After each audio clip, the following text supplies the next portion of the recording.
Good morning, children. You can see two plants with flowers in this particular slide. Are you able to identify the plants? Have you seen them somewhere? Does it ring a bell? Keep thinking. Let me move on to the next slide.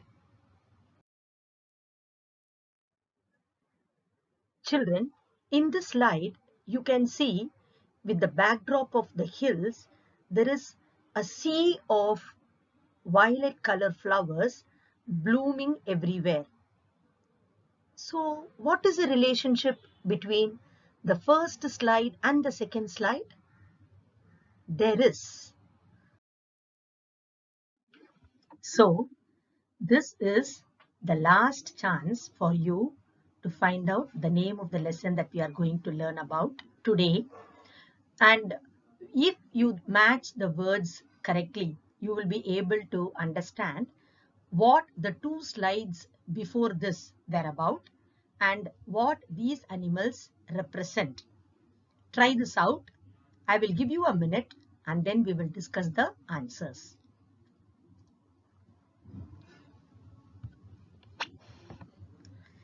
Yes, I can see a lot many hands going up. Yes, the first one is of course the burrow. Yes. And the second one is the rattlesnake. The third one is the darkling beetle.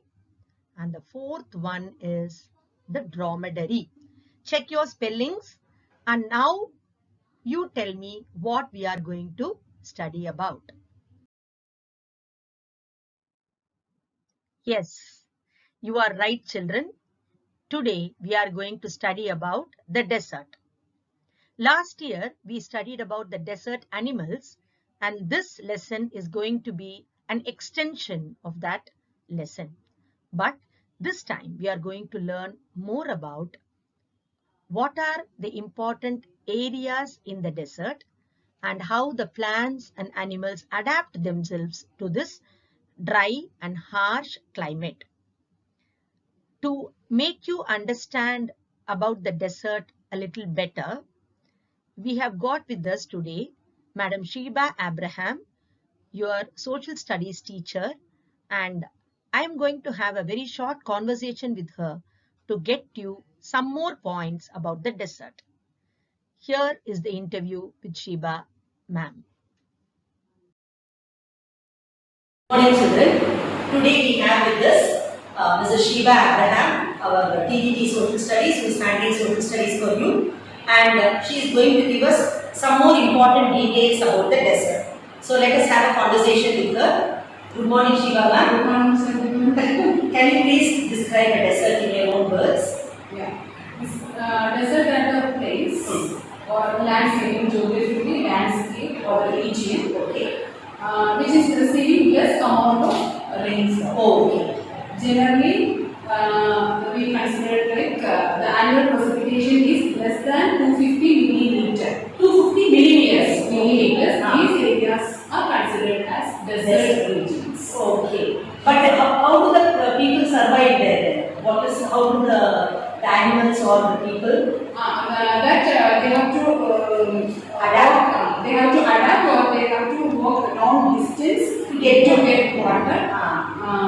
They can depend upon the oasis. What is this oasis, ma'am? I've heard about it. Yes. Oasis are the natural water bodies, especially found in the desert areas. Desert areas. Okay. In the desert areas, these oasis looks like green islands. Okay. Middle portion is water body. Okay. And with this date palms. Date palms. I've seen around Date palms are surrounding it. Okay. So it's like a green island. And people Four can. sides are covered with greenery. Okay, but people can live there. Yeah, people can use water. Mainly the animals and people They can use water. from the oasis. Are there any different types of deserts, madam? Yes. Yeah. We have two types of deserts. Okay. One is hot and dry deserts. Okay. Then cold deserts. Okay. Cold deserts are found in the high altitude areas. High altitude areas, mountainous areas. mountain regions. Okay. Full of covered with snow. Full of covered with snow. So Ladakh is an example for cold desert. Okay. Any hot desert in our country? Thar desert. Thar desert is largest desert in India. Any plants that are able that you can tell? What are plants? Yes, the cactus type of in the hot and dry desert. Cactus type of plants and acacia. Then palm trees. These are the species of plants found in the cold desert. Hot desert area and cold deserts. The willows type of trees and poplars. Otherwise, that is conical trees. Poplars. Then summer seasonal fruits. Summer seasonal fruits like apple, apricot, cold desert. In cold desert, it is available. It is available. Okay. Apricot, apple, walnuts. Very good. I thought only dates will be available. Actually, in desert area, there is low vegetation, vegetation areas. But these special type of species of trees are there available. Okay, very good. What are sand dunes? After oasis, I think. Sand dunes. Sand dune means amount of sands. Amount of sands for this. So as we know that in these desert areas, wind carry much of soil from one place to another. When it blows, this which carry much of sand, and deposit in a particular place. When it starts blowing, which lift and transport the sand from one place to another. When it stops blowing, and the wind stops blowing, these all the strands deposit in a particular low hill structure area. Low hill structure areas. It looks like mountain ranges. That is called. This is called sand dunes. But the sand dune doesn't stay in the same place, isn't it? It keeps on shifting. Yes, moving according to the movement of the wind. So there is storms or sandstorms in the desert which shift these sands. Okay, fine. And the waves far away, they look like waves of sand. Yeah, instead of waves of water. Very good. So, but why is it very hot, Shiva ma'am, during the day and very cold? Is there any reason for it? Daytime, the sun rays falls directly to the desert area. It depends upon the geographical condition.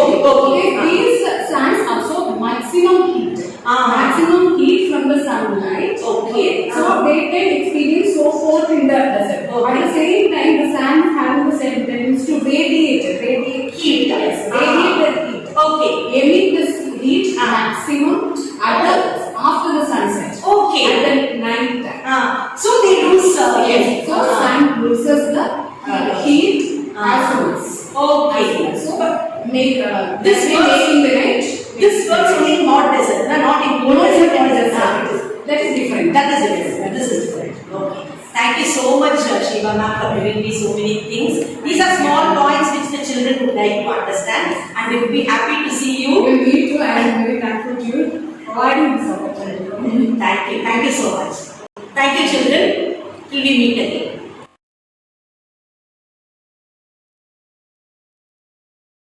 So here are the two types of deserts, the hot and cold deserts.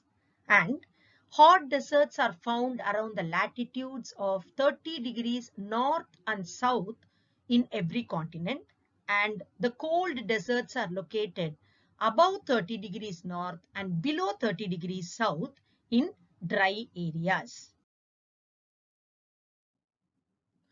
Children, this slide consists of pictures of oases which Shiva ma'am talked about, and you can see that they are like green islands in the midst of a sea of sand. And below the oasis, you can see the pictures of sand dunes. Sand dunes are nothing but mounds of sand which keep shifting with the wind. In the fourth picture, you can see how the sand is being carried from one place to another by the wind. In this picture, you can see a sandstorm. How the sandstorm advances, okay, towards a particular place, and what will happen to the sand? It will shift to another new place.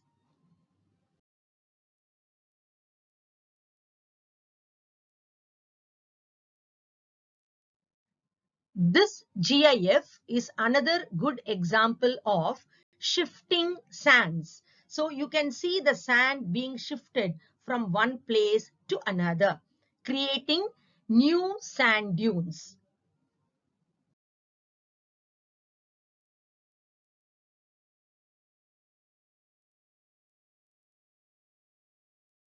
Children, like you, I too was surprised when I heard Sheba madam talking about the availability of fruits like apricots and apples, especially in cold deserts like Ladakh. So here you can see how Ladakh bears apricots and apples, and you can read there that there are crops like barley and pulses which are also grown there. And the most famous of the trees that are found there are the willows and the poplars. This these trees, you can see, as you can see, have very thin leaves, okay, spine like leaves, which make them lose less water. Now that you have listened to the conversation and seen the pictures, you would be able to understand the lesson much better. Go through the lesson, The Desert, silently, the first unit of the lesson, and then work out the answers for these 5 questions which are given here.